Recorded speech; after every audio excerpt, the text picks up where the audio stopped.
penelitian gitu ya. Tentunya mungkin itu istilah populasi, sampel ini adalah istilah yang sering Anda dengar gitu ya, terutama dalam penelitian gitu ya. Bahkan mungkin di SMA pun pernah dengar apa itu populasi, apa itu sampel gitu ya. Namun terkadang dalam aplikasinya yang masih belum dipahami gitu ya, sehingga kemarin saja kalau misalkan yang sekarang ini nih, angkatan 2018 itu sedang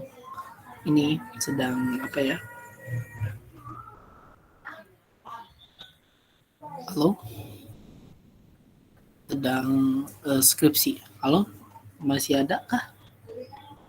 Masih. Masih Pak? Masih ya? Ada Pak. Masih Pak. Masih ya? Nah, angkatan 2018 kemarin itu sedang skripsi dan sekarang mau SUP gitu ya, sidang usulan penelitian. Nah, biasanya sidang usulan penelitian ini adalah proposal yang berisi dari latar belakang penelitian, lalu kemudian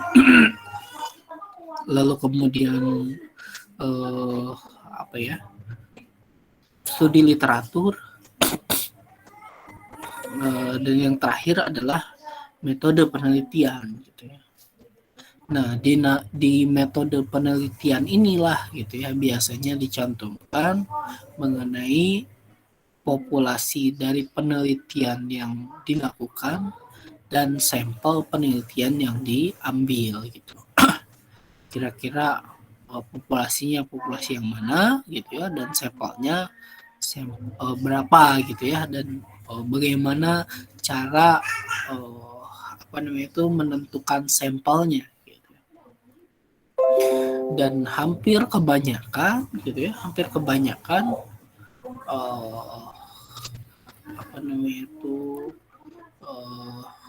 menentukan populasi dan sampelnya itu tidak atau belum tepat gitu ya, tidak tepat sehingga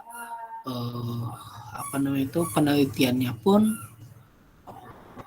membingungkan. Kenapa? Karena populasi yang diambil dan sampel penelitian itu tidak pas atau tidak representatif gitu ya. Nah, ini kata kunci dari sebuah sampel, dan sampel itu adalah representatif gitu ya. Representatif dari apa? Representatif dari populasi. Kalau diibaratkan gitu ya, misalkan katakanlah ini populasinya adalah populasi A gitu ya. Nah, di sini. Nah, kemudian sampel ini adalah sebagian dari populasi, misalkan ini adalah sampel ya, atau sampel ya. Nah, sampel penelitian ini harus representatif atau representasi dari populasi gitu. Kalau misalkan tidak representatif, artinya sampel ini kita mengukur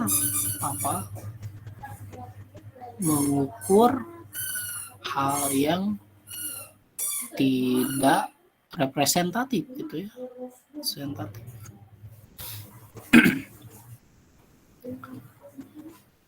Sehingga ada yang disebut sebagai bias gitu ya. Bias. Kenapa? Karena pengambilan sampelnya tidak tepat gitu ya. Ibaratnya sebetulnya gitu ya, kalaulah pengambilan sampel dari populasi itu sebetulnya tidak sesimpel mengambil bagian atau mengambil misalkan ini sepotong roti gitu ya, lalu kemudian kalau dalam psikologi gitu ya, kemudian kita ambil bagian ini gitu ya, misalkan itu belum tentu representatif gitu ya terhadap populasi. Kenapa? Karena bagian ini belum tentu mewakili dari sebuah populasi. Sehingga pengambilan sampel dari sebuah populasi itu memiliki cara atau sistematika yang tertentu dalam statistik gitu ya. Tidak asal gitu ya. Terkadang memang banyak yang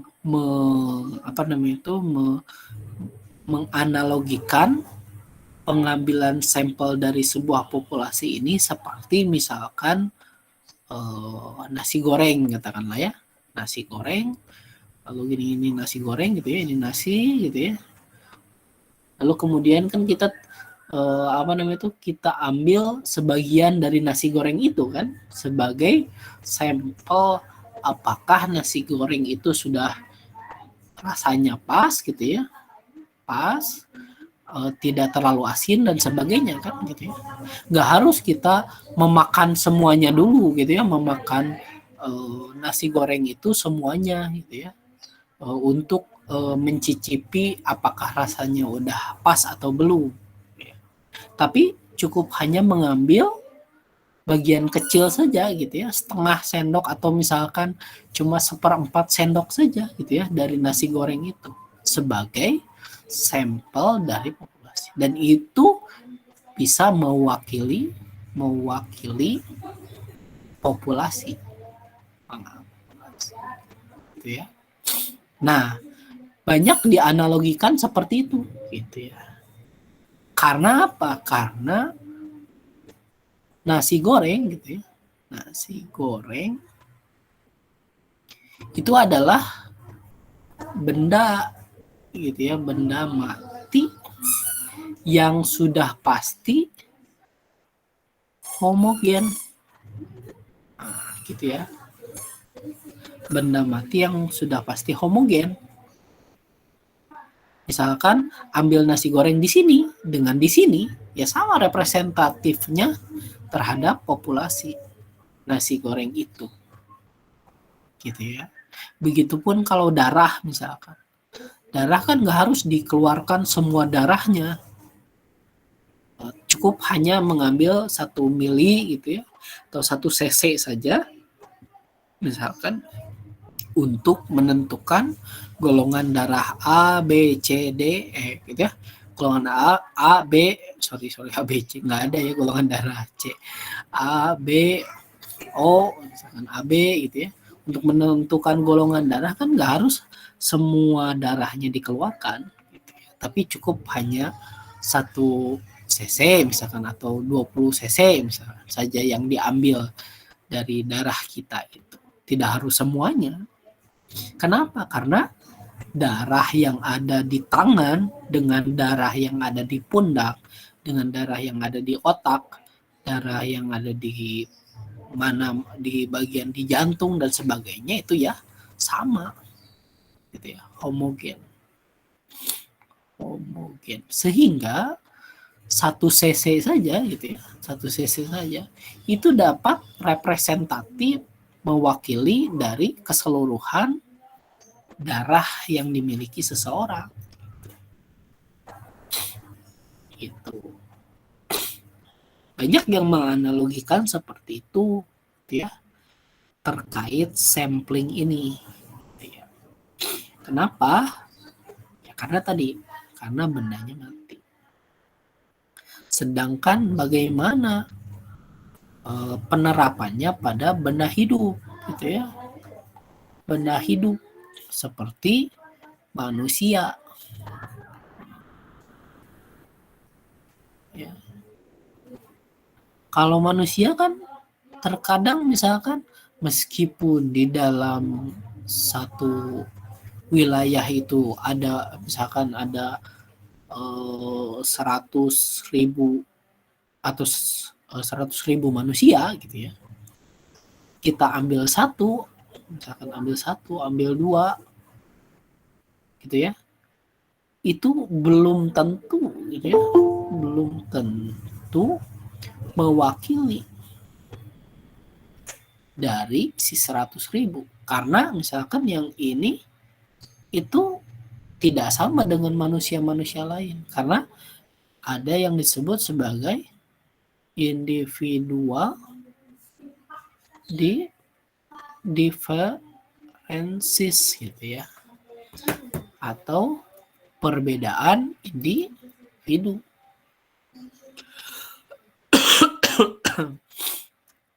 Nah, sehingga katakanlah kalau aplikasinya dalam manusia itu gitu ya, katakanlah kita punya kelereng gitu ya, kelereng sini nih banyak kelereng di satu ember gitu ya, di satu ember kita punya kelereng, lalu kita ambil secara sembarang gitu ya, secara sembarang satu genggam kelereng yang ada di sana misalkan gitu ya, kita ambil segini gitu ya,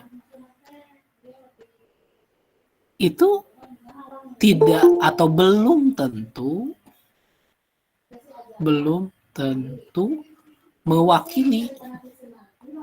Kenapa belum tentu mewakili? Karena probabilitas yang diambil dari satu genggaman tersebut gitu ya, hanya mewakili kelereng yang ada di atas saja gitu ya. Tapi probabilitas kelereng yang ada di bawah itu tidak memiliki kesempatan yang sama dengan kelereng yang ada di atas. Gitu. Nah, ini analogi yang pasnya seperti itu. Kalau misalkan kan kelereng itu kan beda-beda biasanya ya. Ada yang warna putih, ada yang dalamnya itu warnanya biru kuning, ada yang biru merah, ada biru hijau dan sebagainya. Masing-masing itu berbeda gitu ya. Setiap kelereng itu berbeda gitu ya. Atau ya katakanlah ini analoginya seperti individu gitu ya. Beda dengan darah. Kalau darah kan bercampur gitu ya, satu mililiter darah gitu ya bercampur dengan materi darah yang lainnya gitu ya, karena sifatnya liquid. Begitupun kalau misalkan nasi goreng gitu ya, bercampur semuanya gitu ya, rasanya terkait rasanya gitu ya. Tapi kalau kelereng kan tidak bisa ini mencampuri ini tidak bisa mencampuri ini, tidak bisa mencampuri ini dan sebagainya. Ini dikatakan sebagai individu atau divid gitu ya, tidak bisa tidak bisa dibagi gitu ya, atau mandiri gitu ya. Sehingga misalkan kalau katakanlah ini populasi, lalu kita mengambil segenggam saja gitu ya, segenggam tanpa ditentukan, secara acak saja Anda mengambil kelereng, meskipun itu random gitu ya, tapi belum tentu mewakili. Kenapa? Karena randomnya itu meskipun ini acak, Anda tidak tentukan satu-satu, tidak pilih si kelerengnya mau yang mana, Anda hanya ambil saja, tapi probabilitasnya itu tidak merata. Probabilitas yang ada di atas itu lebih besar kesempatannya untuk diambil daripada kelereng yang ada di bawah dan yang paling bawah. Gitu.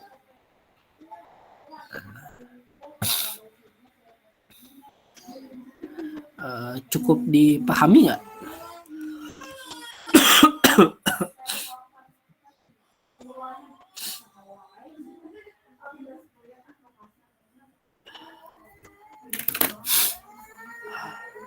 Halo?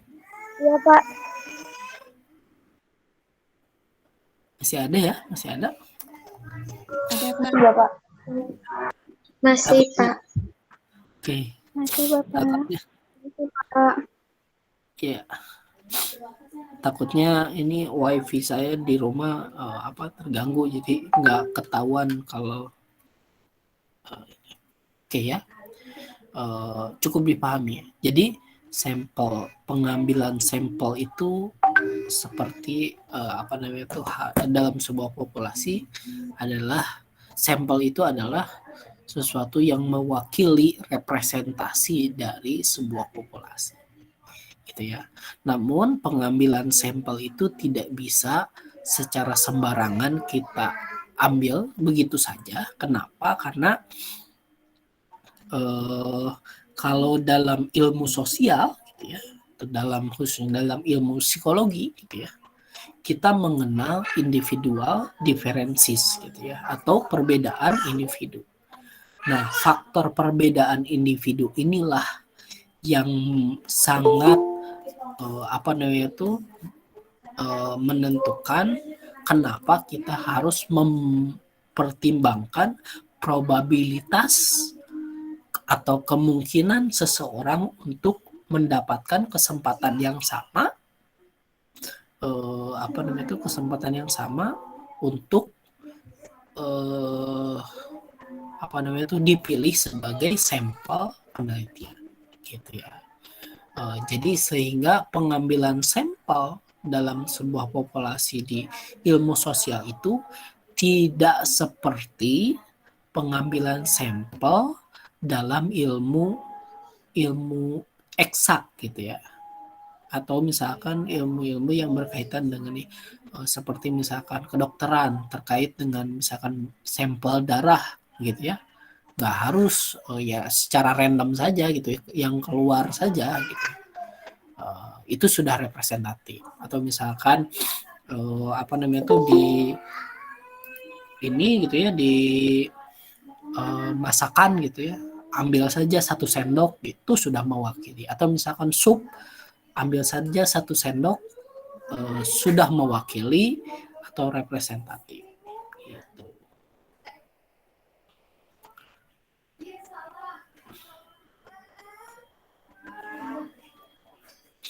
Oke.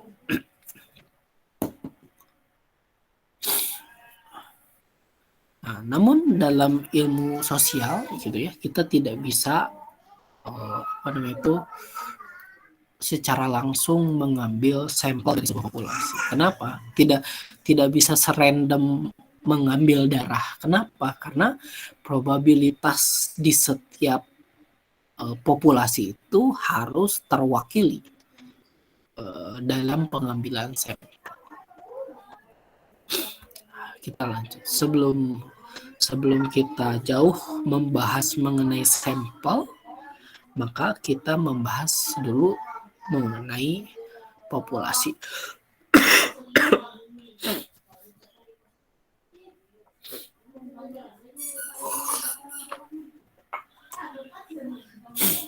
Oke. Populasi itu apa sih? Populasi adalah seluruh individu yang dimaksud yang kita gunakan, term yang kita gunakan di di kuliah kita ini adalah individu, karena kita berbicara tentang statistika psikologi, itu ya. Maka kita bicaranya individu, gitu ya. Beda kalau misalkan pengertian populasi, gitu ya. Populasi dari misalkan dari ilmu lain, gitu ya, ilmu lain, geografi misalkan, geografi. Biasanya seluruh penduduk, gitu ya, penduduk.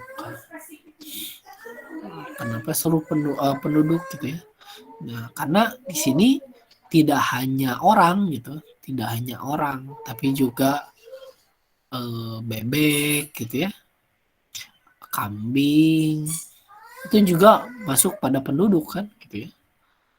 Lalu kemudian ya benda-benda lain seperti benda mati maupun benda hidup gitu ya, kursi misalkan dan sebagainya juga itu bisa menjadi bagian dari populasi. Namun karena ini statistik psikologi, kita hanya berkaitan dengan individu gitu ya, dengan orang gitu ya, individu orang gitu.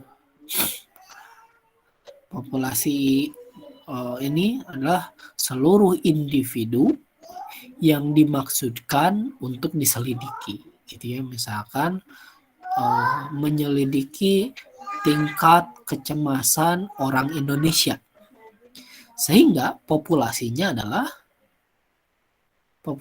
adalah orang Indonesia.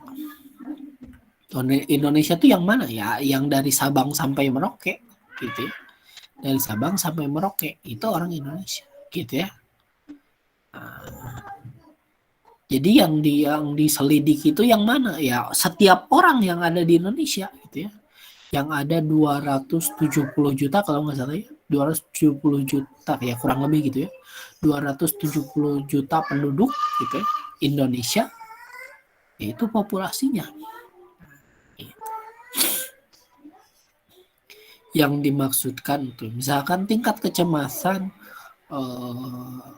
orang Indonesia ya harus diteliti dari mulai sini semuanya, Pulau Jawa, Pulau Kalimantan, Pulau Sulawesi gitu ya, Pulau Maluku, Pulau Papua, Bali dan sebagainya. Gitu. Semuanya harus diselidiki. Gitu. Karena populasi yang dimaksud adalah setiap individu yang dimaksudkan untuk selidiki.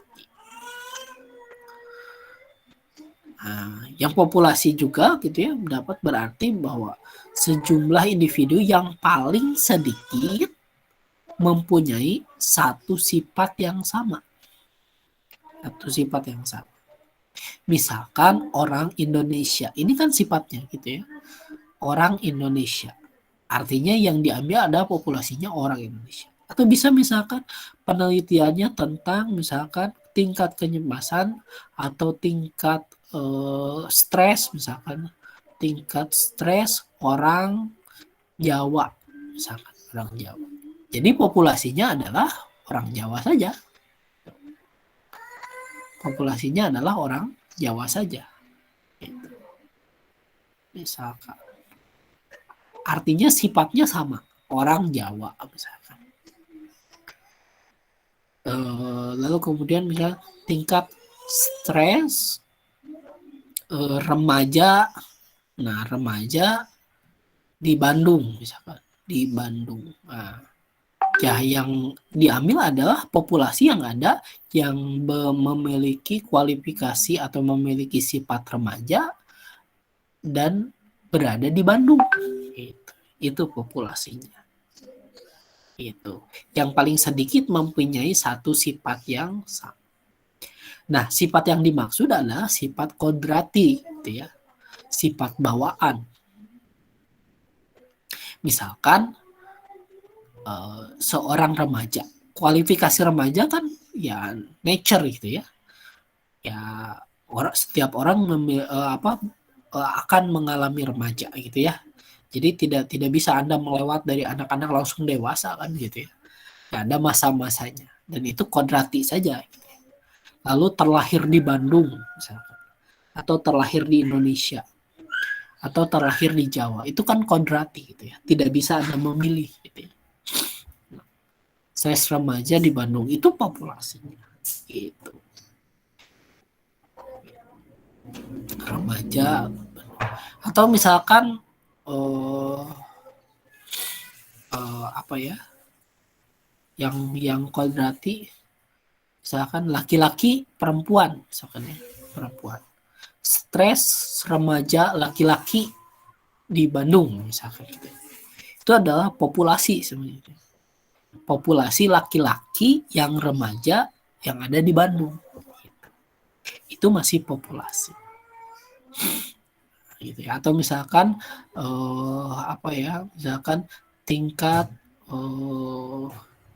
well-being gitu ya, well-being gitu ya. Perempuan di Kota Bandung misalkan. Kota Bandung. Gitu ya, lebih spesifik gitu. Tapi ini masih populasi. Nah, gitu ya. Ya, sifat kodrati gitu ya biasanya. Yang memiliki sifat yang sama gitu ya. Dan mungkin misalkan perempuan di Kota Bandung kan banyak sekali, atau remaja perempuan di Kota Bandung banyak sekali gitu. Nah, kemudian biasanya simbol dari populasi itu adalah N besar gitu ya, N. Misalkan kalau N-nya 1000 berarti ini adalah berbicara tentang penelitian populasi. Tapi kalau misalkan N-nya 100 misalkan, nah ini berarti sampel. Mungkin apa namanya itu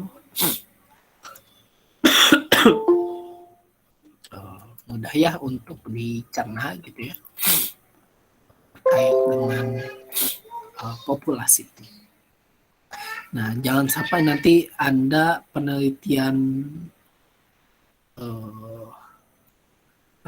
skripsi gitu ya, itu salah dalam menyebutkan sampel dan populasinya. Gitu ya. Populasinya misalkan remaja laki-laki atau remaja perempuan, atau remaja saja misalkan, arti yang include laki-laki perempuan. Lalu remajanya misalkan remaja di Kabupaten Bandung bisa, atau misalkan apa namanya itu mahasiswa nih, populasinya adalah mahasiswa, nah ini kan mahasiswa UM Bandung misalkan, UM Bandung, nah, mahasiswa UM Bandung, mahasiswa UM Bandung kan banyak ya, berapa ribu tuh ya, berapa ribu mahasiswa UM Bandung. Nah ini mahasiswa yang UM Bandung gitu ya, meskipun sebetulnya dia memiliki apa ya, Anda kan mendaftar di UM Bandung atas kemauan Anda gitu kan, meskipun seolah-olah bukan kodrati gitu ya, seolah-olah bukan bawaan, bukan nature gitu ya, bahwa Anda kan memilih untuk menjadi mahasiswa UM Bandung gitu. Seolah-olah bukan kodrati, tapi sebetulnya ini adalah sifat kodrati gitu ya. Pada saat penelitian itu dilakukan, ya orang sudah menjadi apa namanya itu mahasiswa UM Bandung, sehingga mahasiswa UM Bandung ini disebut sebagai populasi, ya, populasi mahasiswa UM Bandung. Atau misalkan mahasiswa psikologi UM Bandung gitu ya, mahasiswa psikologi UM Bandung pada saat itu menjadi. Nah, namun misalkan sudah apa namanya itu dispesifikan mahasiswa semester 1 gitu ya, semester 2, nah itu udah khusus spesifik gitu ya, bukan lagi populasi tapi sampel gitu ya.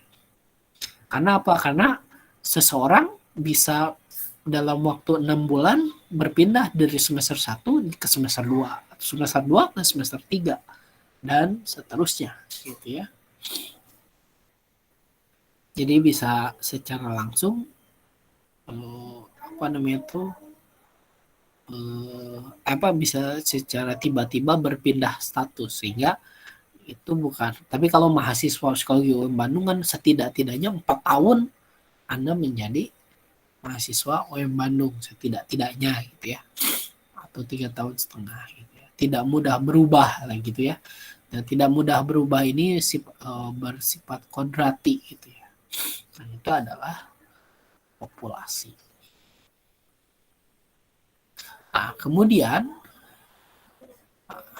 di samping populasi, bagian kecil dari sebuah populasi itu disebut sebagai sampel. Gitu ya. Jadi sampel itu adalah sebagian dari populasi. Sampel ini didefinisikan sebagai sejumlah individu yang jumlahnya kurang dari jumlah populasi. Ya. Misalkan ada 100 orang populasi, ya. Populasinya 100 orang. Lalu kemudian mengambil data 99. Ini adalah sampel juga. Gitu ya. Artinya sampel ini batasnya berapa? Ya, N-1 saja. Gitu ya. Misalkan populasinya N, kurangi 1 itu adalah sampel. Gitu. Sejumlah individu yang jumlahnya kurang dari jumlah populasi itu namanya sampel. Gitu ya. Meskipun ya dari 199 ya itu ya kurang dari populasinya kan. Nah, itu adalah tetap disebut sebagai sampel meskipun jumlahnya 99 dari 100 orang dari 100 orang di populasinya. Gitu. Tapi kan biasanya kalau dalam penelitian nggak N-1 gitu ya. Tapi ada jumlah-jumlah tertentu yang dipilih, tidak semua yang dipilih. Misalkan dari 100 kita ambil 30 gitu ya. Kita ambil sampelnya 30. Nah, itu. Sebagian kecil atau sebagian dari populasi itu diambil menjadi sebuah sampel. Yang paling sedikit memiliki satu sifat yang sama juga gitu ya. Satu sifat yang sama dengan populasinya. Misalkan ini kan ada laki-laki, ada perempuan. Nah, di sini sampelnya juga harus ada laki-laki dan perempuan. Gitu. Kalau di sini ada yang S1, S2, S3 misalkan gitu ya. Di sampel pun harus ada yang S1, S2 dan S3. Jadi representatif sampel itu adalah bagian dari populasi. Gitu ya. Nah, dan biasanya simbolnya itu adalah N kecil, gitu ya, N kecil. Kalau dalam perhitungan kalau dalam perhitungan statistik misalkan jumlah X misalnya jumlah X1 gitu ya, I1 dari 1 sampai dengan N gitu ya, misalkan per N itu adalah populasi. Nah, gitu ya. Ini rata populasi atau apa ya namanya itu simbolnya adalah mu gitu ya, mu. Nah, gitu. Nah, tapi kalau misalkan jumlah dari XI gitu ya, I-nya 1 sampai ke N gitu ya, N-nya kecil dibagi N-1 gitu ya. Nah, ini biasanya sampel. Nah, gitu ya. Rata sampel atau simbolnya adalah X bar gitu ya. X bar. Ya. Biasanya kalau N-nya kecil itu simbol dari suatu sampel. Nah, cukup dipahami ya apa pengertian dari sampel ini. Sampel adalah bagian dari populasi yang jumlahnya kurang dari jumlah populasi dan memiliki sifat yang representatif dengan populasi dengan simbolnya N gitu ya.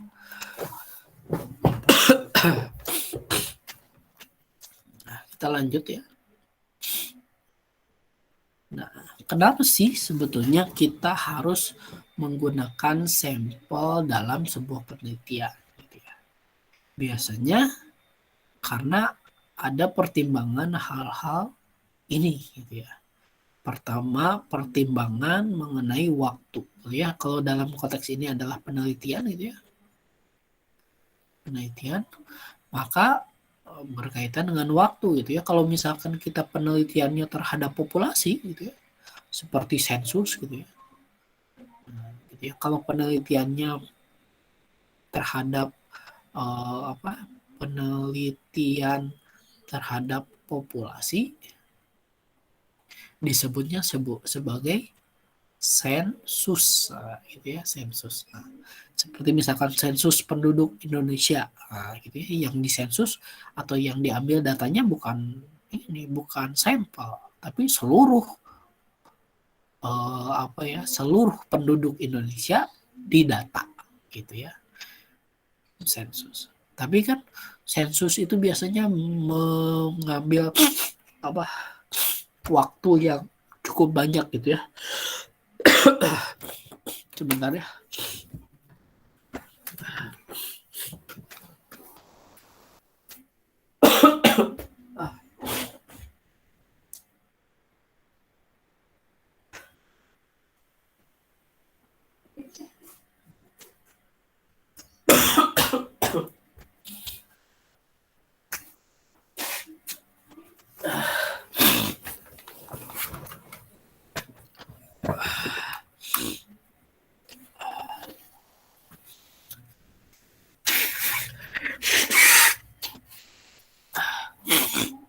Ya. Gitu ya. Halo, masih ada? Masih, Pak. Masih, Pak. Ada, Pak. Ada, Pak. Ada, Pak. Ya. Ada, Pak. Masih, Pak. Ya. Berkaitan dengan waktu ya, gitu ya. Kalau misalkan sensus kan bisa memakan waktu hampir 1 tahun misalkan gitu ya, atau 6 bulan dan sebagainya. Sedangkan kalau dalam penelitian kan waktunya terbatas gitu ya, sehingga pertimbangan waktu ini menjadi pertimbangan kenapa harus menggunakan sampel. Yang kedua juga pertimbangan ukuran populasinya. Misalkan populasi dalam sebuah penelitian itu ada 1.000 orang saja gitu ya. Ada 1.000 orang saja itu sudah sangat sulit gitu ya. Sangat banyak gitu ya. 10.000 orang atau 1.000 orang itu sangat sulit kan untuk diteliti satu persatu gitu ya. Gitu ya.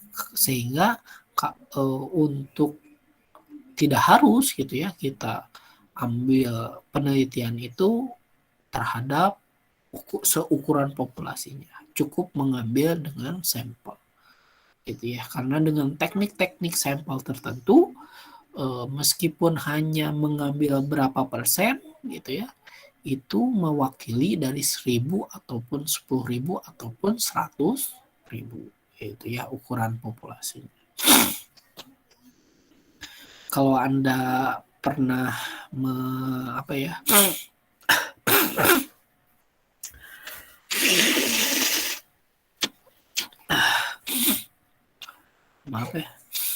kalau Anda pernah menyimak mengenai kemarin Pilpres gitu ya, misalkan Pilpres. Gimana kan banyak yang menggugat survei gitu ya, survei. Bagaimana bisa gitu ya, namanya itu baru juga 5 jam gitu ya, misalkan 5 jam dari pemilihan ya, sudah dapat hasil dari pemilu gitu ya. Bagaimana nih misalkan kan penduduk Indonesia itu ada 270 juta orang gitu ya, 270 juta orang.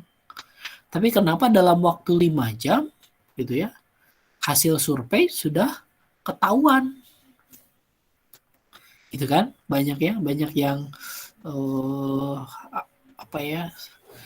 meragukan survei gitu ya. Nanti juga kalau misalkan Anda bertemu pemilu lagi kan begitu ya. Hasil survei gitu ya terhadap 270 juta orang gitu ya. Dalam waktu beberapa jam saja sudah keluar hasilnya, misalkan dengan margin of error sekian gitu ya. Nah, itulah gunanya sampel gitu ya, gunanya sampel.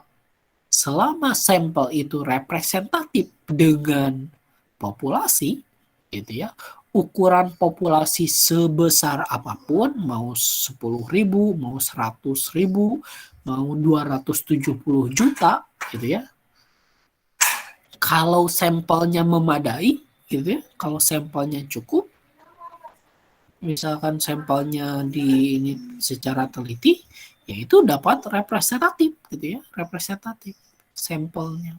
Sampel ini akan representatif.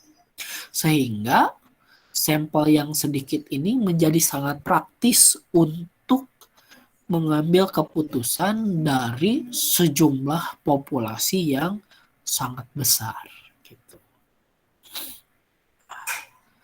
Terus yang ketiga, masalah yang dipertimbangkan kenapa harus menggunakan sampel adalah biaya gitu ya. Biaya yang kalau misalkan sensus, biayanya kan dari pajak ya, uangnya besar dan sebagainya.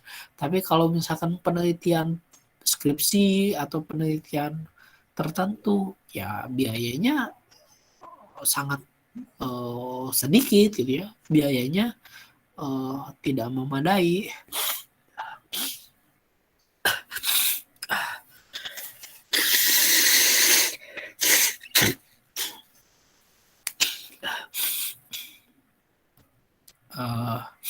Seperti misalkan penelitian dosen gitu ya. Penelitian dosen itu paling cuma maksimal 50 juta gitu ya.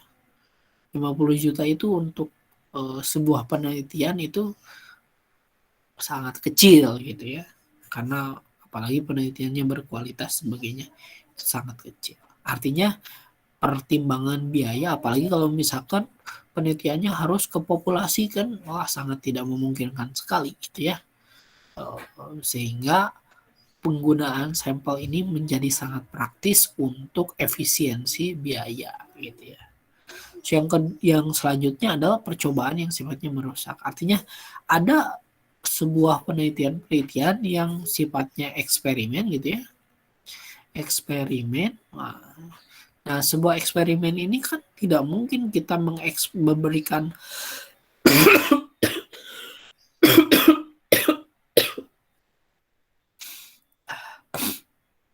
tidak mungkin kita memberikan perlakuan terhadap seluruh populasi gitu ya. Apalagi kalau eksperimennya memberikan sebuah perlakuan yang merusak sifat alaminya ya. Ini sifatnya merusak itu bukan merusak ini ya, tapi merusak sifat alaminya gitu ya. Ketika eksperimen itu memberikan manipulasi terhadap si sampelnya gitu, kan tidak mungkin kita lakukan terhadap populasi.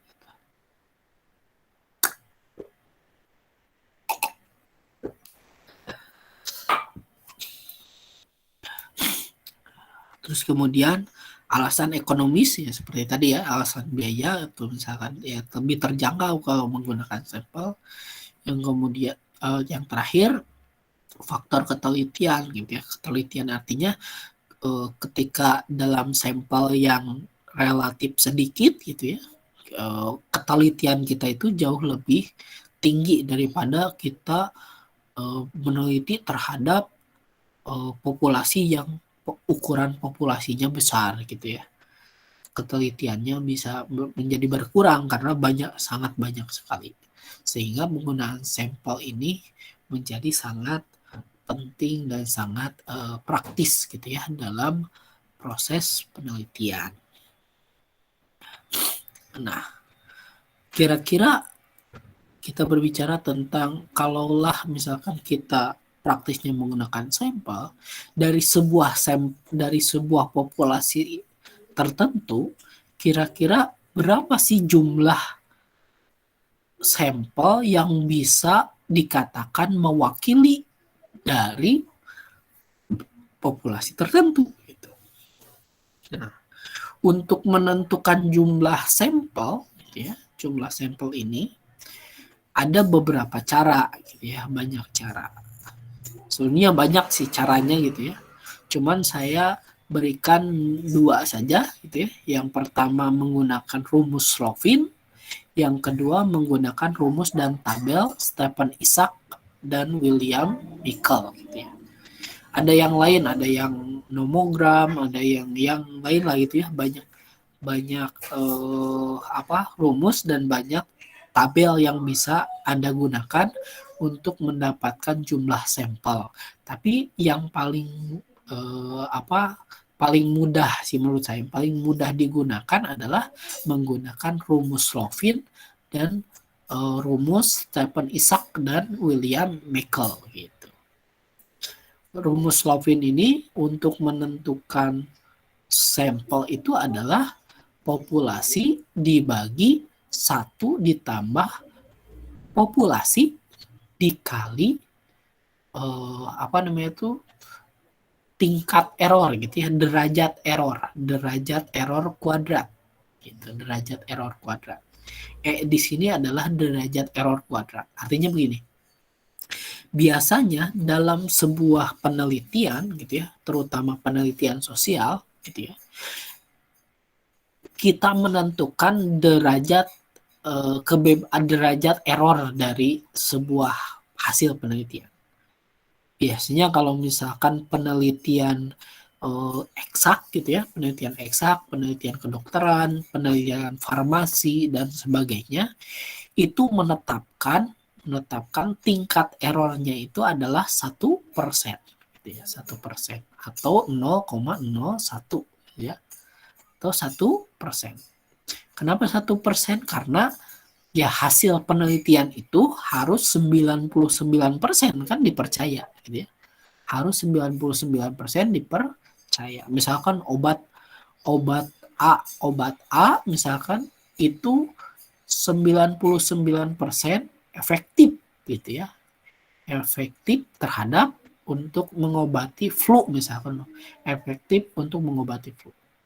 Mau nggak Anda misalkan membuat menelan obat yang misalkan obat B ini hanya 75% efektif, misalkan efektif mengobati flu. Mau nggak meminum itu? Enggak kan gitu ya.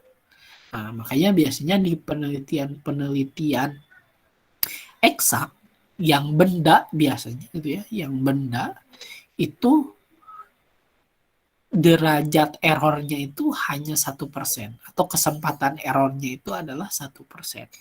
Atau dengan kata lain 99% akurat gitu ya. Nah, gitu. Karena biasanya penelitiannya terhadap benda.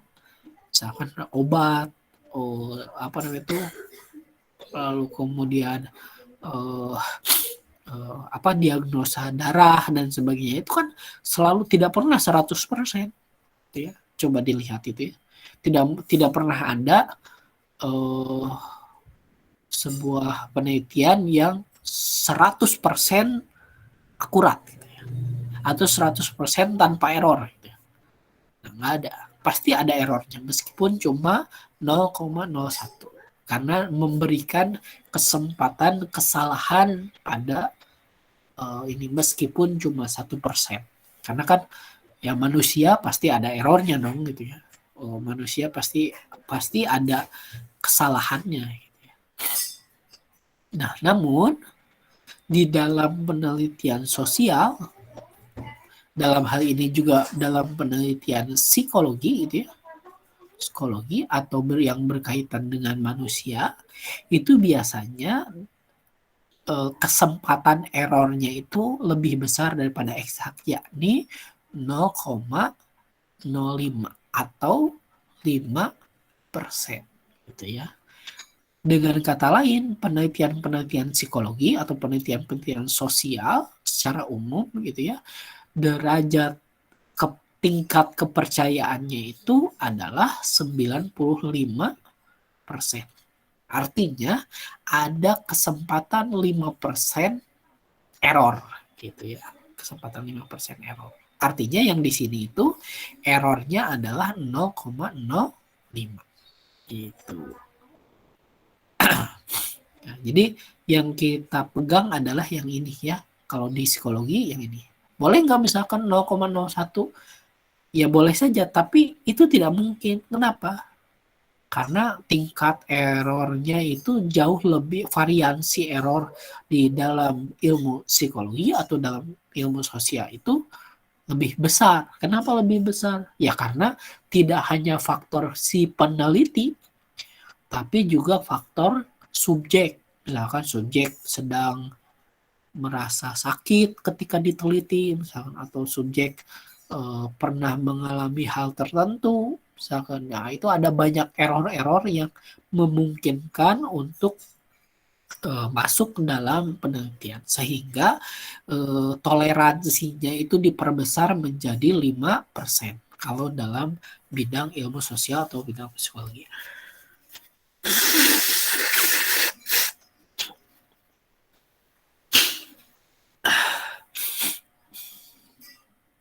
Gitu ya.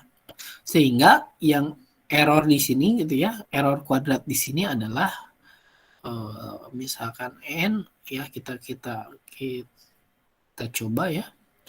Nah, menggunakan rumus Lopin itu adalah sampelnya, misalkan katakanlah sampelnya itu atau sampel dari populasi 1000, katakanlah misalkan 1000 itu adalah 1 ditambah 1000 gitu ya, dikali 0,05 dikuadratkan gitu. Jadi sama dengan 1000 dibagi 1 tambah 1000 sebentar ya, 1000 dikali 0,25 gitu ya, 0,25 dari 1000 gitu ya, 0, sama dengan 1000 dibagi 1 plus 250 ya, 250 gitu ya, atau 1000 dibagi 251 ya.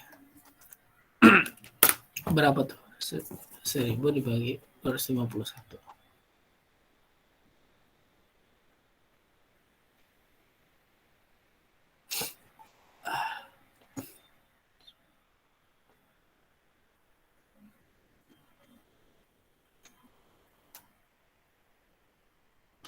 Tiga 3,98 ya. Kok 3,98 ya?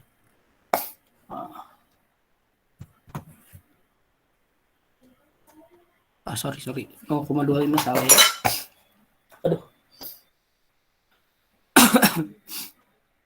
0,25 dikali 1000. Oh, betul ya? Apa yang salah nih? Saya lupa.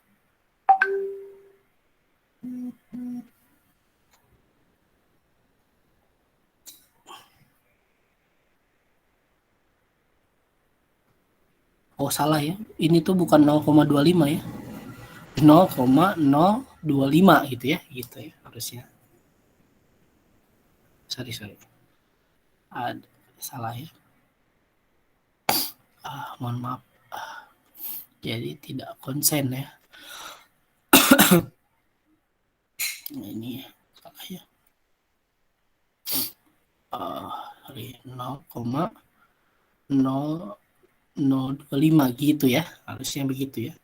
Jadi 0,025 dikali 1000 gitu ya. Nah, tambah 25 gitu ya. Nah, gitu ya. Itu 26. 1000 dibagi 26. Nah, gitu ya. Jadi 38,4 6 atau dibulatkan menjadi 39. Nah, ini gitu ya.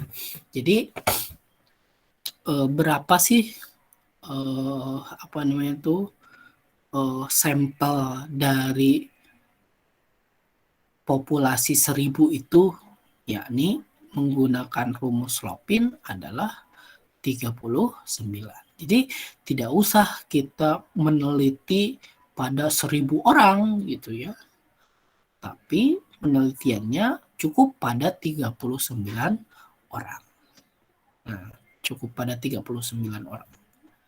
Namun gitu ya, rumus Lopin ini hanya cocok ketika populasi itu bersifat homogen.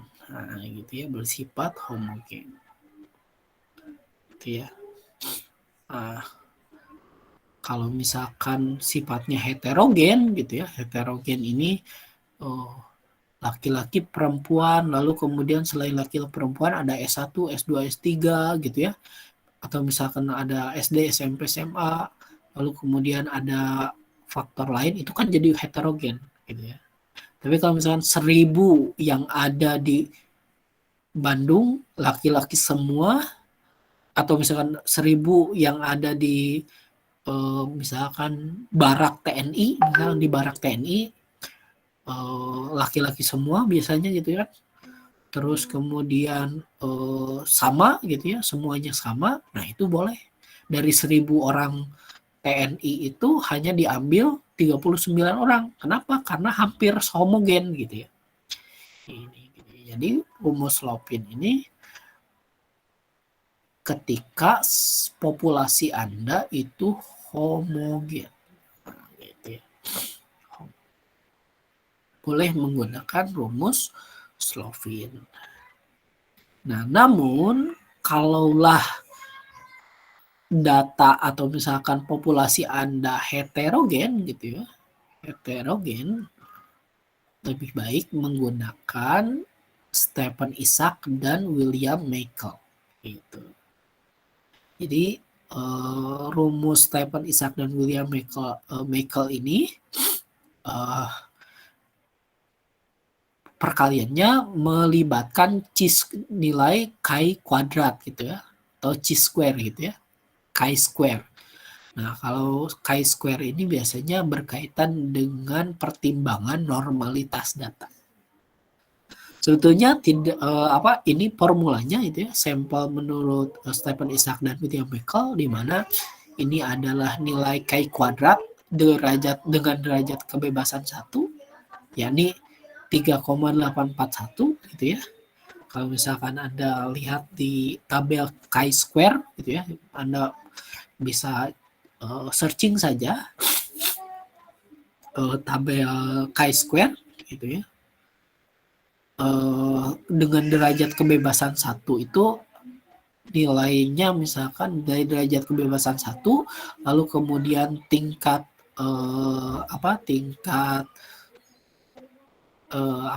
errornya itu 5%, itu nilainya adalah 3,841. Sehingga di sini 3,841 dikali misalkan populasinya 1000 dikali P-nya itu adalah proporsi gitu ya, ditentukan ini 0,5, lalu Q juga adalah 1 min P atau ya sama 0,5 gitu, 0,5 dibagi gitu ya, dibagi oleh derajat kebebasan kuadrat gitu ya, 0,05 dikuadratkan atau 0,025 gitu ya, dikali N atau 1000 min 1 ditambah 3,841 dikali 0,05 kali 0,05 gitu ya, dikali P dikali Q. Atau kita ini saja dulu ya, biar tidak ini. Nah, itu ya. Jadi misalkan ini sudah ditentukan ya, karena tadi bahwa ini homogen gitu ya. Homogen. Ini heterogen.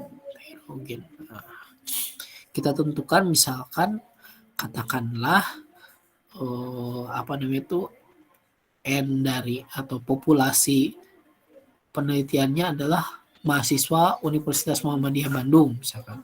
Mahasiswanya ada 1.000 orang, gitu ya, 1.000 orang, 1.000 mahasiswa.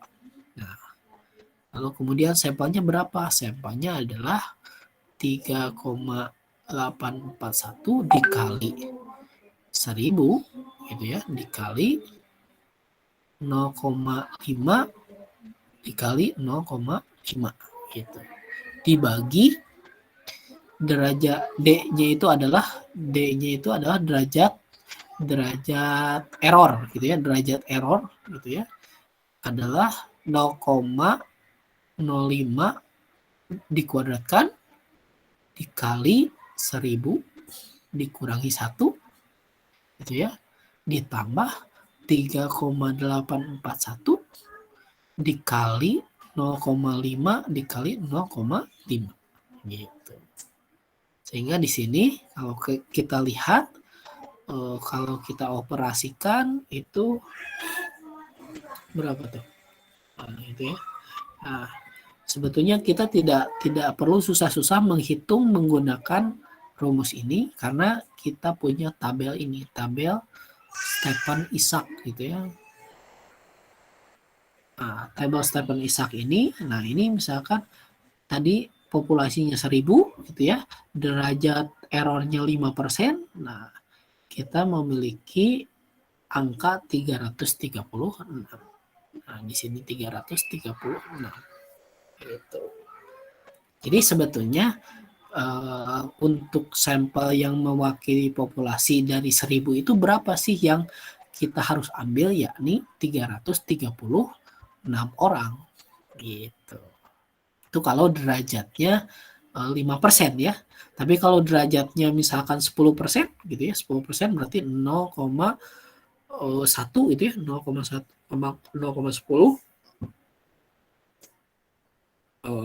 atau sorry 10%. Nah, nanti ininya sampelnya itu 263. Artinya semakin tinggi derajat error gitu ya. Semakin rendah derajat error, semakin tinggi jumlah sampel ya. Sehingga kalau sampelnya derajat errornya besar gitu ya, seperti 10%, maka sampelnya semakin sedikit gitu ya, 263. Nah, gitu. Misalkan Anda mau mengambil mahasiswa psikologi angkatan 2020 misalkan ya, 2020. Angkatan 2020 tuh kan ada berapa kelas tuh? Sampai F ya. 6 misalkan 6 kelas kali per ininya ini misalkan ada 300 katakan gitu. Nah, sampel dari 300 adalah 161 gitu. Misalkan jadi N-nya atau S-nya adalah 161 gitu. Ini adalah jumlah sampel yang mewakili dari suatu jumlah populasi tertentu. Anda bisa bisa browsing saja gitu ya,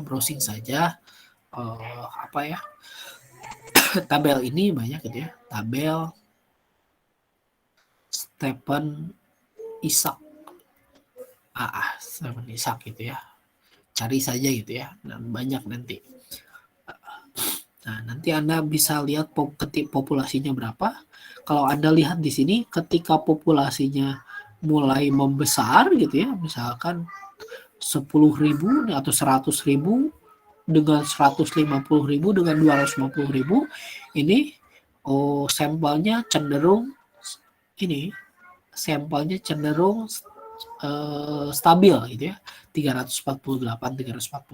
Jadi misalkan kalau kita meneliti pada populasi orang Indonesia 270 juta gitu ya, 270 juta penduduk ya, sudah sampelnya adalah misalkan 348 orang saja gitu.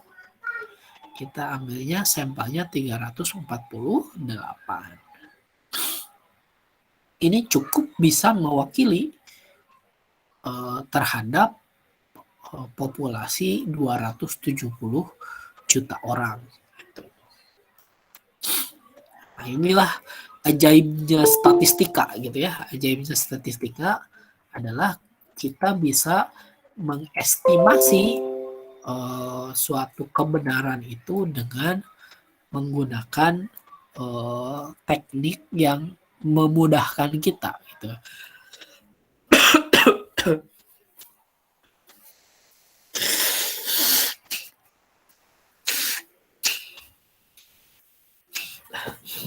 Mohon maaf ya.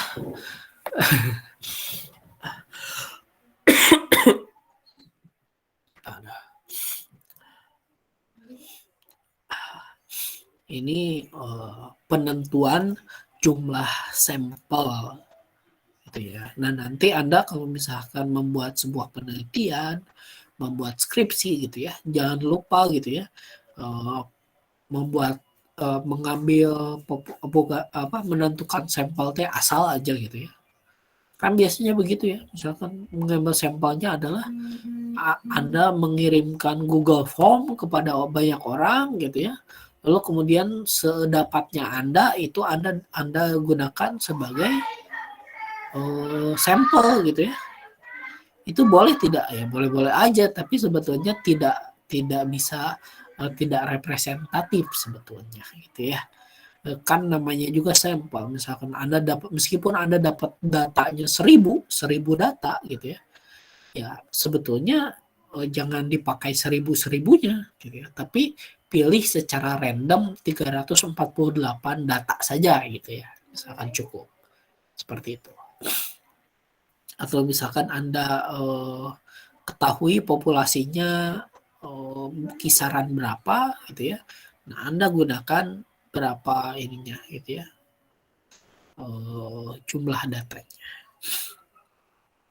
Ini adalah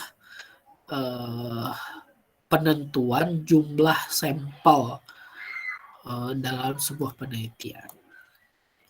Nah, selain menentukan jumlah sampel, kita juga kemudian pertanyaan lainnya adalah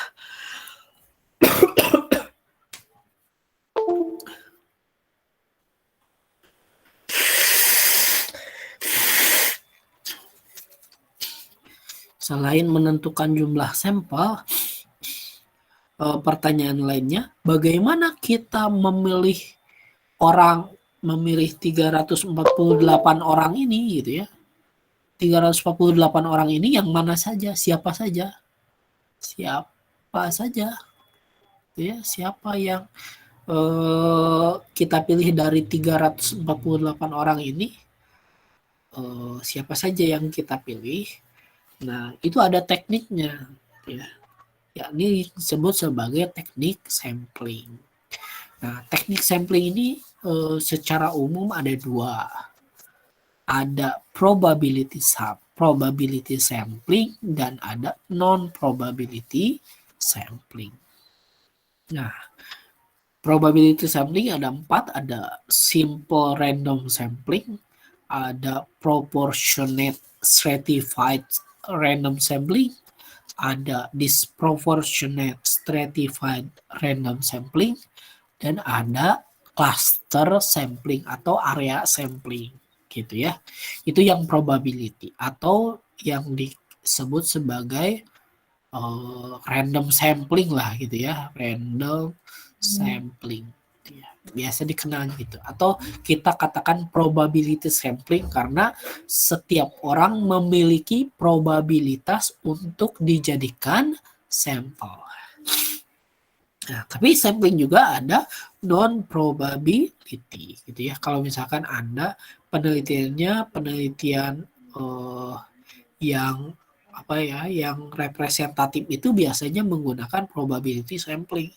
Tapi kalau non probability sampling ini atau sebut sebagai purposive method gitu ya, purposive method. Nah, ini biasanya akan mengandung bias gitu ya, bias tertentu. Jadi generalisasinya tidak belum maksimal gitu ya, tidak maksimal. Kenapa? Karena ya tidak probability atau setiap orang tidak memiliki kesempatan yang sama gitu ya untuk dijadikan sampling. Ya, seperti misalkan yang paling sering itu adalah sampling insidental gitu ya. Insidental itu ya seketemunya aja gitu ya. Anda misalkan sebagai peneliti ketemu orang, wah ini misalkan seorang laki-laki anak SMA, langsung diberikan kuesioner lalu disuruh mengisi, lalu ketemu lagi anak SMA yang lain kasih gitu, itu namanya insidental. Ini insidental ini juga sama ketika misalkan Anda mengirim Google Form gitu ya. Nah, menggunakan Google Form ini juga insidental sebetulnya. Kenapa insidental? Karena nggak setiap orang punya kesempatan untuk mendapatkan link ini, gitu ya, mendapatkan link Google Form dia, gitu. Gak semua orang memiliki kesempatan. Apakah dia ya misalkan kalau Google Formnya disebar di Twitter katakannya, Twitter, nah berarti yang memiliki kesempatan untuk jadi sampel adalah orang yang main Twitter aja, gitu ya. Kalau misalkan dikirimnya di FB gitu ya, nah berarti yang memiliki kesempatan untuk mengisi Google Form ya orang yang di FB aja atau yang di Twitter aja atau yang di IG aja misalkan. Nah, itu. Sehingga ini adalah non probability dan ini akan banyak biasnya. Ya. Apakah bisa hasil Google Form ini dijadikan penelitian random, misalkan random sampling? Sebetulnya bisa. Nanti ada tekniknya gitu ya untuk mendapatkan ini. Oke. Yang meskipun tingkat kevalidannya atau misalkan tingkat randomnya apakah masih dipercaya atau tidak itu masih debatable gitu ya. Kalau sampling jenuh ini sebutnya sensus gitu ya. Sensus atau sampling jenuh ini adalah pengambilan sampel kepada populasi gitu ya. Populasi. Jadi penelitiannya langsung kepada populasi. Kenapa kepada populasi? Karena misalkan sampelnya itu atau misalkan populasinya hanya ada 30 orang, misalkan 30 orang. Ya, ambil saja semua gitu ya, sebut sebagai sampling jenuh.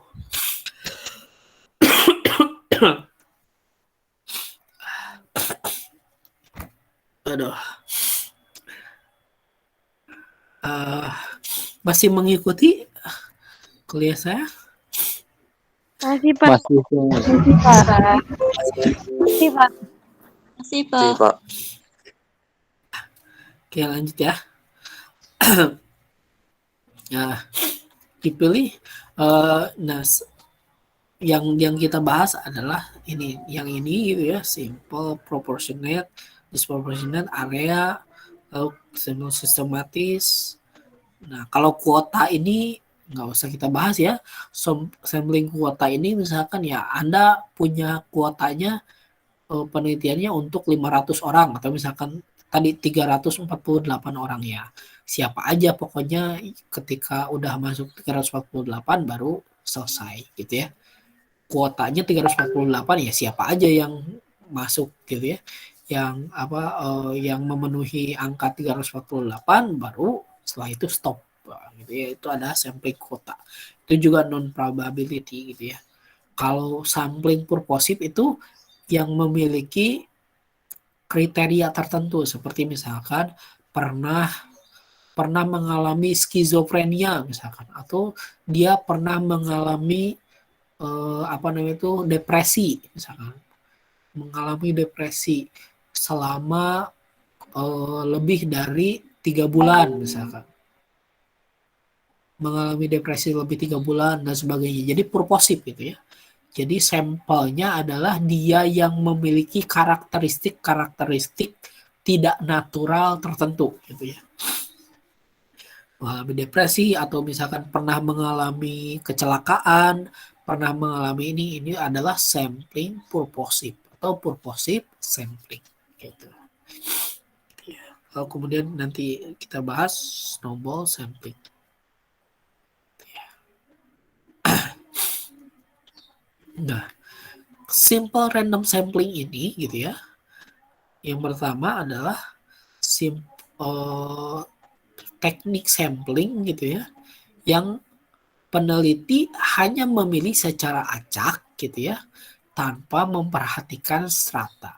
Tapi secara acak ini bukan berarti seperti tadi ya, mengambil kelereng siapa aja yang, aduh, maaf.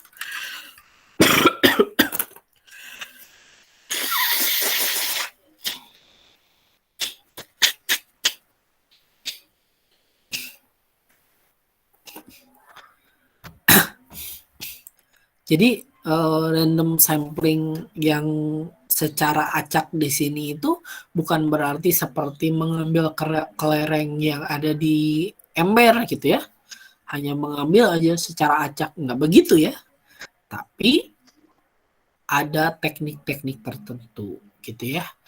Ya, dan sebelum sana gitu ya, pada simple random sampling ini populasi itu dianggap homogen. Nah, seperti tadi ya, boleh menggunakan misalkan penjumlahannya dengan menggunakan N dibagi 1 plus N dikali E kuadrat.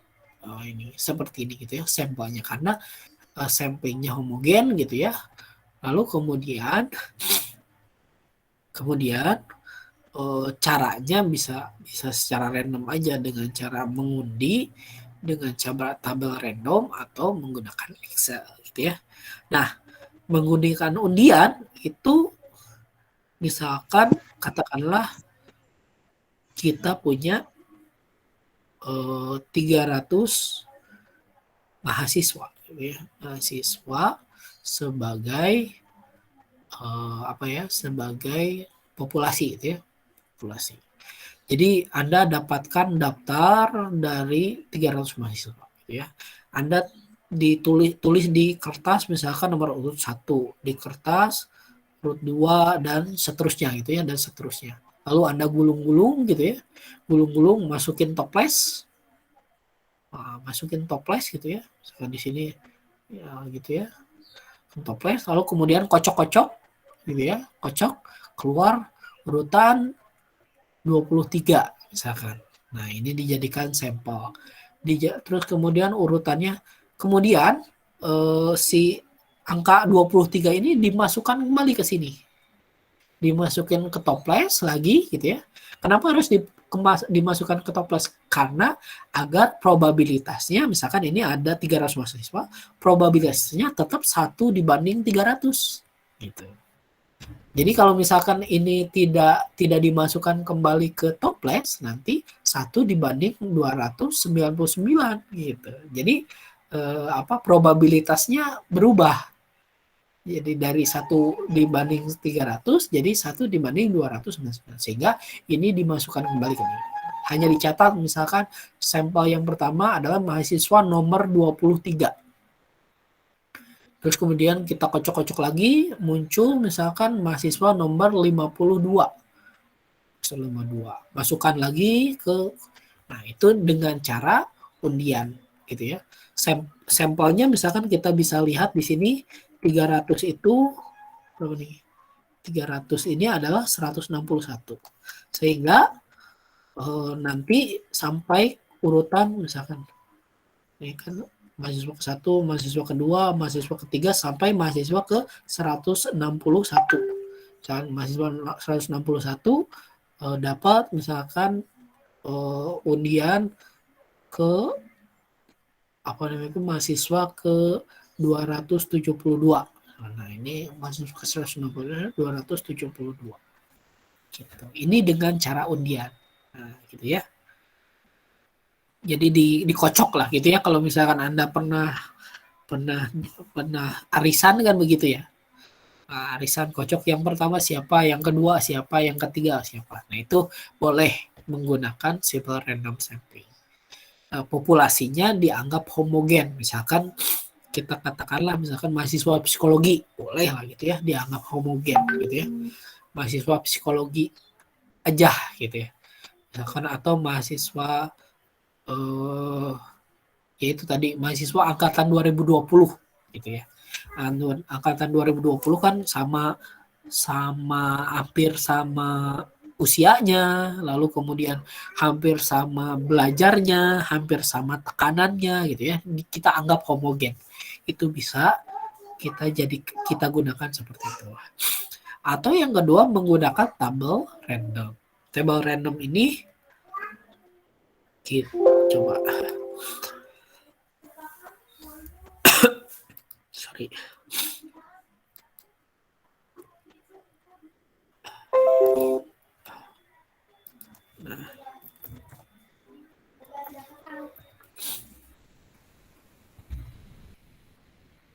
Nah, kalau ada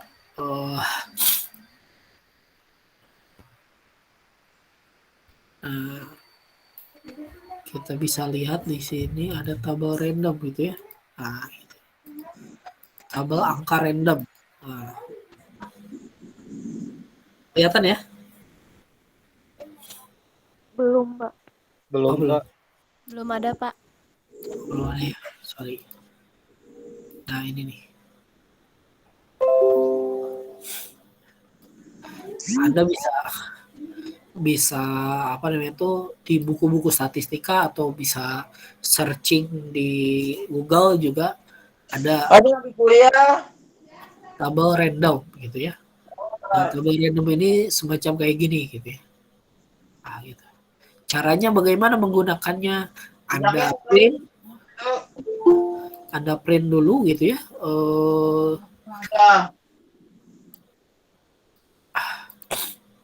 Sorry.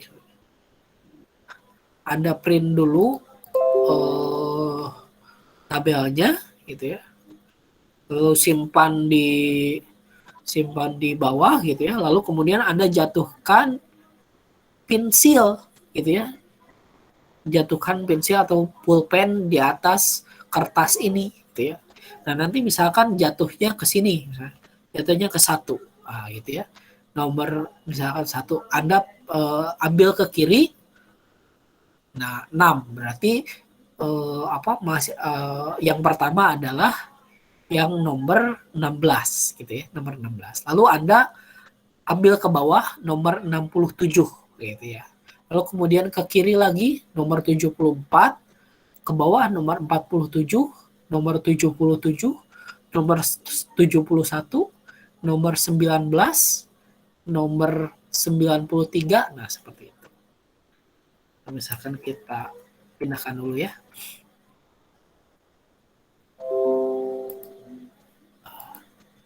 Sorry.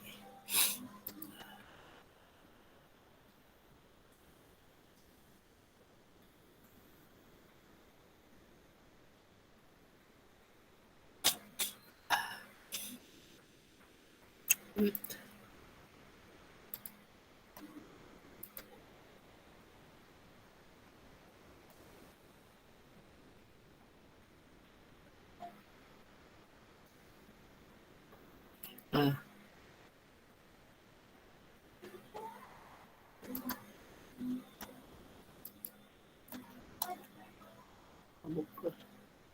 bentar ya.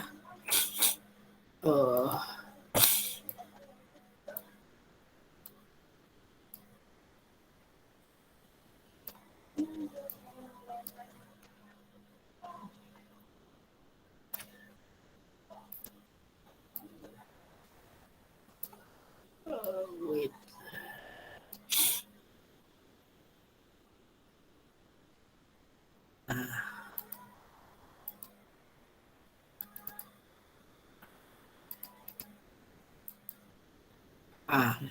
Kelihatan nggak ini?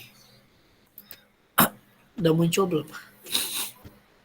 Sudah, Pak. Udah ya. Nah, ini misalkan angka random. Anda jatuhkan pensil, misalkan pensil Anda itu ke bawah gitu ya. Dari atas Anda jatuhkan pensil lalu jatuhnya ke sini, ke titik ini. Nah, berarti 7. Lalu Anda ambil ke pinggir, nah gitu ya. Nah, ini 72. Gitu ya, 72. Artinya urutan pertama adalah yang nomor 1 72. Lalu kemudian Anda ambil ke bawah. Nah, ini jadi mahasiswa nomor 21 misalnya. Terus Anda ambil ke kiri lagi jadi mahasiswa ke 16. Turun lagi ke bawah gitu ya, 67 gitu ya. Lalu kemudian ambil ke kiri jadi 74 gitu ya. Dan seterusnya gitu ya. Dan seterusnya. Ini adalah menggunakan angka random gitu ya. Misalkan jatuhnya di sini boleh misalkan 1 12, misalkan 26, 63, 39, 92, 27, 77. Nah, gitu ya. Ini 77-nya udah misalkan Anda naik ke atas 74 ya, 46 gitu ya, 46, 64. Nah, gitu ya dan seterusnya. Gitu. Ini adalah menggunakan tabel random. Kita sampai jam berapa ya? Lupa saya. Keasikan.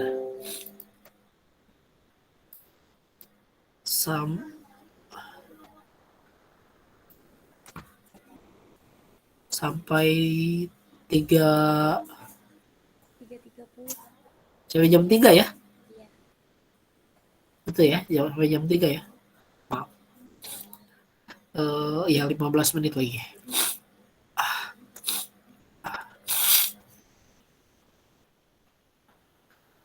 Oh, wait. Kemudian teknik yang ketiga adalah menggunakan Excel, gitu ya, menggunakan Excel. Saya buka Excelnya dulu ya. Oh, wait.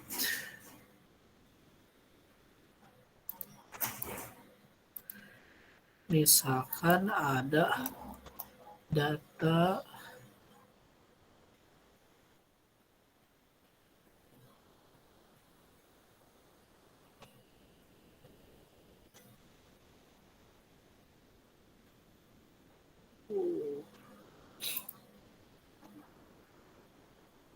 nah ini.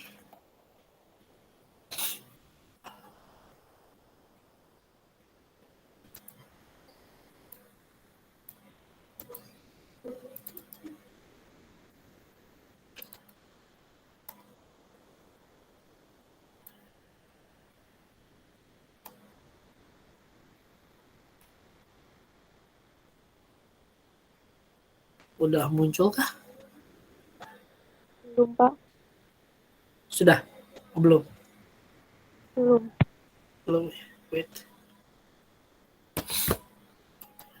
Oh. Ini. Udah.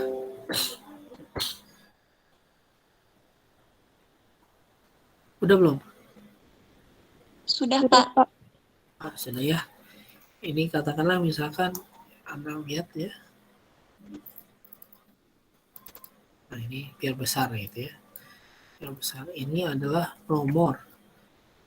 Ini nama. Karena gitu ya. Ini nomor kedua, nomor 3, dan seterusnya. Gitu ya. Nomor itu ya. Ada berapa data nih? Ada 200 data gitu ya. Ada 200 data.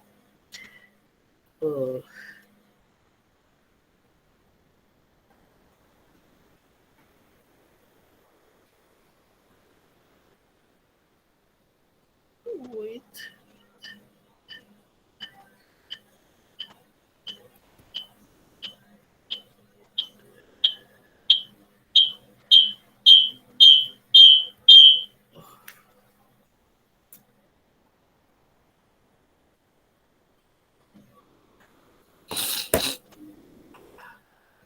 Lanjut ya. Ini kita punya 200 data dari Excel. Bagaimana caranya? Misalkan tadi ya di sini 200 data itu kita cukup mengambil 127. Nah, 127 sampel gitu ya. 127. Artinya kita hanya mengambil 127 orang saja gitu ya dari 200 orang itu sebagai sampel gitu ya. Ini udah jalan nggak ini ya?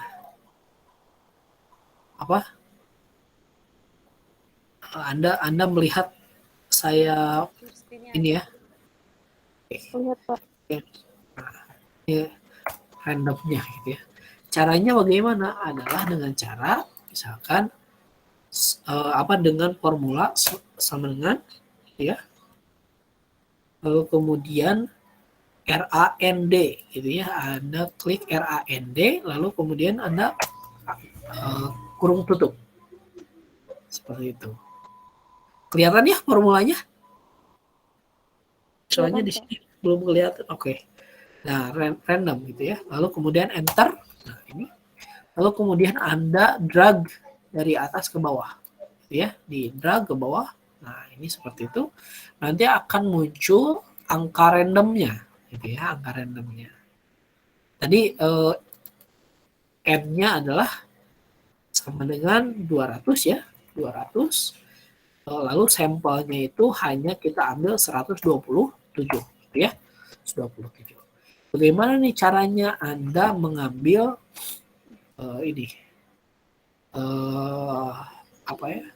mengambil data dari 200 orang ini? Yaitu tadi dengan formula sama dengan terus RAND ya, random dalam kurung buka dan kurung tutup enter gitu ya. Lalu kemudian Anda drag sampai ke bawah gitu ya. Nah, kemudian yang langkah pertama begitu, langkah kedua Anda sort smallest to largest gitu ya. Atau largest to smallest boleh. Gitu ya. Dari kecil ke besar atau dari besar ke kecil itu boleh. Klik. Nah, gitu ya. Dari besar ke kecil, lalu kemudian Anda masukkan angka 1, angka 2, dan seterusnya sampai angka ke 127. Gitu ya. Angka 127. Nah, ini sampai angka 127. Nah, ini udah sampelnya udah random nih sebetulnya. Dari urutan yang pertama sampai urutan ke 127 ini random, udah random gitu ya, udah random. Sini 42, ada 158, 170, 112, 176, 51 dan seterusnya. Gitu. Praktis seperti ini kalau di Excel. Gitu ya. Jadi Anda bisa ini. Nah, begitupun juga kalau misalkan Anda punya data dari Google Form gitu ya. Google Form katakanlah misalkan Anda mendapat data data 1000 data gitu ya. Anda dapat 1000 data. Tapi kan nggak harus 1000-1000-nya dipakai gitu ya. Ya Anda gunakan dengan formula ini, formula RAND ini, ya, sama dengan RAND dan sebagainya. Anda ambil sort dari kecil ke besar gitu atau ya dari besar ke kecil. Lalu kemudian Anda ranking dari 1 sampai misalkan karena 1000 Anda ambil 248 gitu misalnya 248. Nah, 248 itulah yang Anda gunakan sebagai sampel. Itu. Ya, sehingga nanti data Anda random gitu ya. Meskipun tadinya kan Anda berikan secara insidental gitu ya dengan menggunakan Google Form. Nah, kalau misalkan dengan seperti ini, data Anda bisa jadi random gitu. Ini akan terasa ketika Anda nantinya mengolah data, gitu ya, mengolah data. Katakanlah, misalkan saya contohkan ya, saya contohkan dulu sedikit ya. Lumayan ada 10 menit lagi.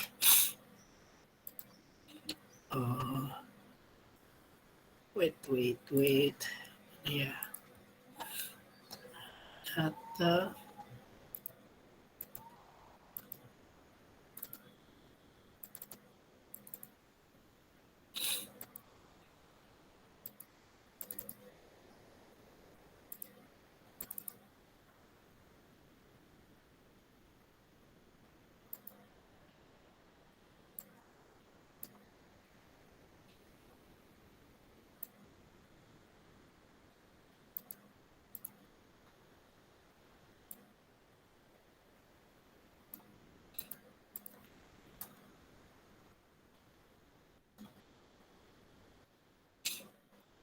Wait.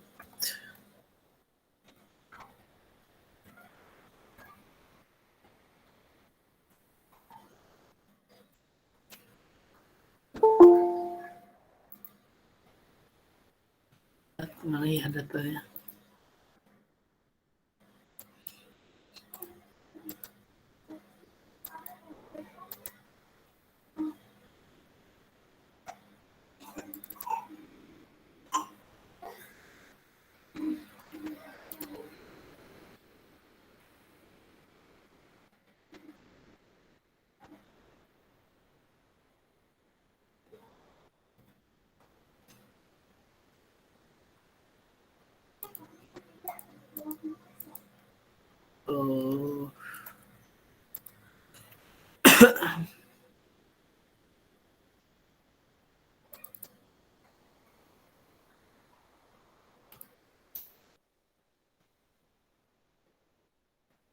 Ada 2.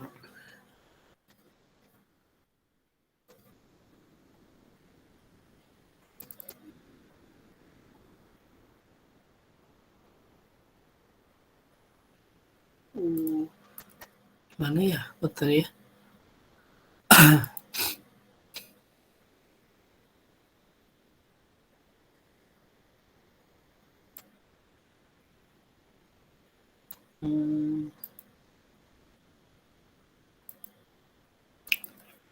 Saya kok jadi lupa begini ya datanya.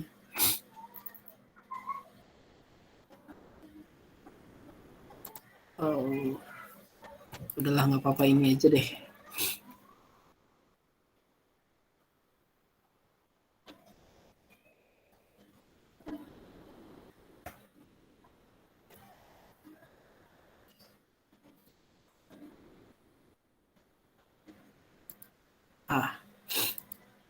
Kita coba lagi ya. Masih ada waktu.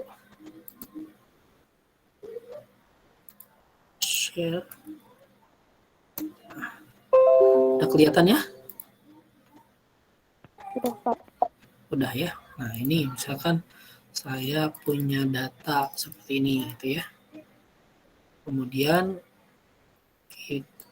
misalkan kondisi sebelum dan kondisi saat ini, misalkan gitu ya, ada sebuah kondisi gitu ya, kondisi sebelum, kondisi saat ini gitu ya.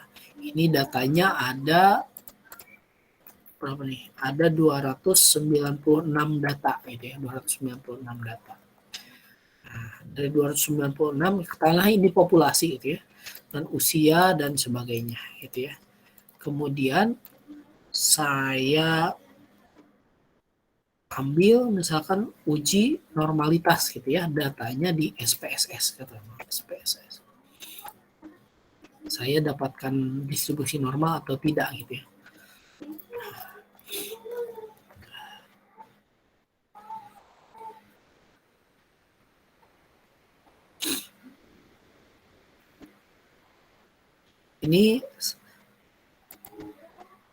Ini saya ambil data ini itu saya ambil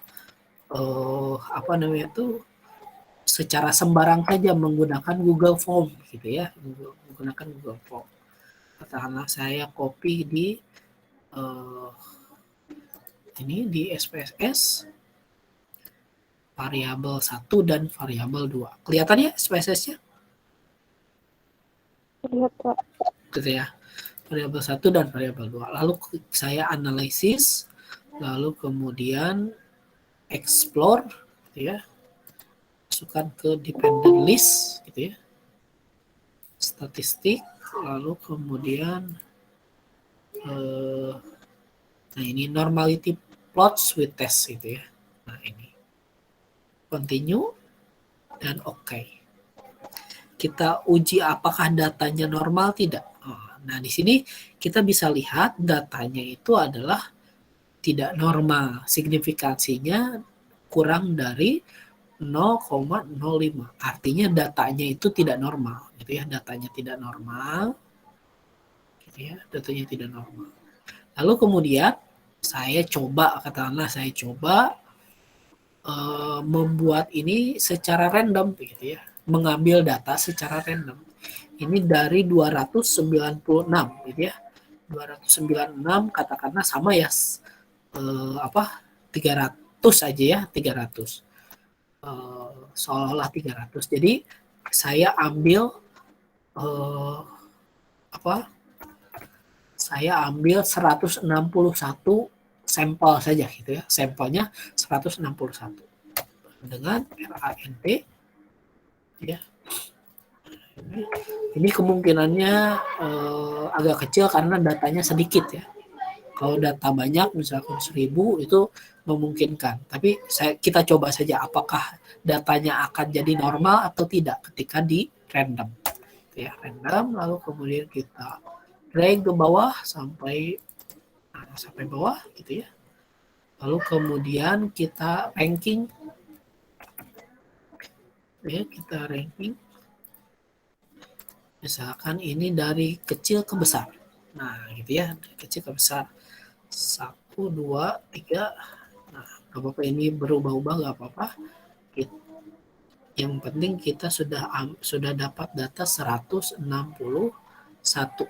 Nah, ini ya sebagaimana tabel tadi ada 161 data gitu ya. Nah, kemudian saya masukkan datanya 160 sebanyak 161 secara random ya, secara random. Dan kita copy, pindahkan ke ini variabel 3 dan variabel 4. Ada 161 data gitu ya. 161 data. Kita analyze. Mudah-mudahan ini kalau misalkan biasanya kalau di data yang banyak itu akan berhasil. Tapi nggak tahu nih ini karena datanya sedikit ya. Data yang banyaknya saya lupa simpannya. Ya, kita pindahkan, kita masukkan si data yang random ini gitu ya ke sini, lalu plotsnya, lalu normalitas, uji normalitas, oke. Ya, nah, masih tidak signifikan ya, gitu ya, masih tidak normal. Nah, uji normalitasnya tidak normal, masih sama tidak normal seperti yang ada di sini gitu ya. Nah, karena datanya sedikit ya, agak sulit dan ini datanya agak susah juga karena datanya nggak tahu nih ratingnya bukan X gitu ya, bukan X tapi rating masing-masing satu ini gitu ya,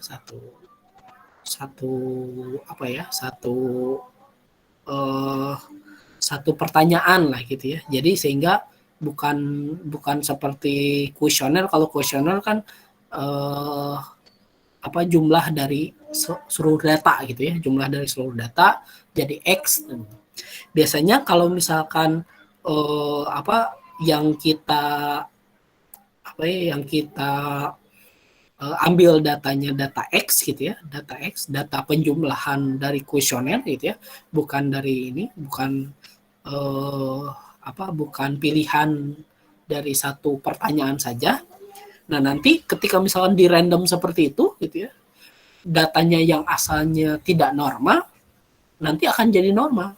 Gitu. Kenapa jadi normal? Karena pengambilan sampelnya menjadi random gitu.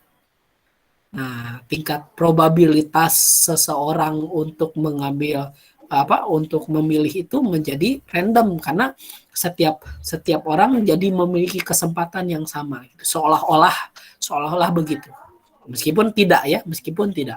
Tapi seolah-olah individu yang dipilih secara random tadi melalui Excel tadi itu mendapatkan posisi yang sama kesempatannya seperti orang-orang lain gitu.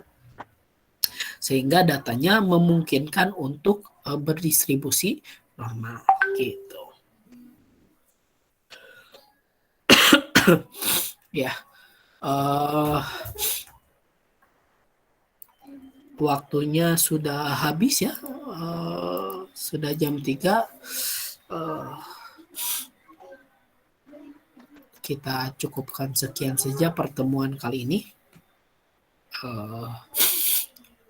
Mohon maaf ya kalau tidak maksimal karena kondisi saya yang masih lumayan ini ngesang seperti kuliah segini juga. Tapi mudah-mudahan apa yang saya sampaikan bisa bermanfaat gitu ya. Terutama berkaitan dengan bagaimana teknik dalam mengambil menentukan jumlah sampel dan bagaimana menentukan subjek-subjek yang masuk dalam sampel gitu ya. Teknik sampling ini banyak, nanti kita lanjutkan minggu depan gitu ya. Meskipun kalau misalkan ada waktu lagi minggu ini kosong untuk bisa kita kuliah statistika, kasih tahu saya ya. biar terkejar kita. Tapi mudah-mudahan kita kejar saja ya pertemuannya. Oke, cukup sekian saja mungkin yang bisa saya sampaikan berkaitan dengan populasi dan sampel. Kita kita lanjutkan minggu depan, mudah-mudahan dalam kondisi yang sehat, kalian juga sehat. Mohon maaf jika saya belum maksimal dalam menyampaikan kuliah. Kita tutup saja pertemuan ini dengan doa. Rabbana atina fid dunya hasanah wa fil akhirati hasanah wa qina adzabannar. Assalamualaikum warahmatullahi wabarakatuh. Waalaikumsalam warahmatullahi wabarakatuh. Terima kasih Pak. Cepat sembuh.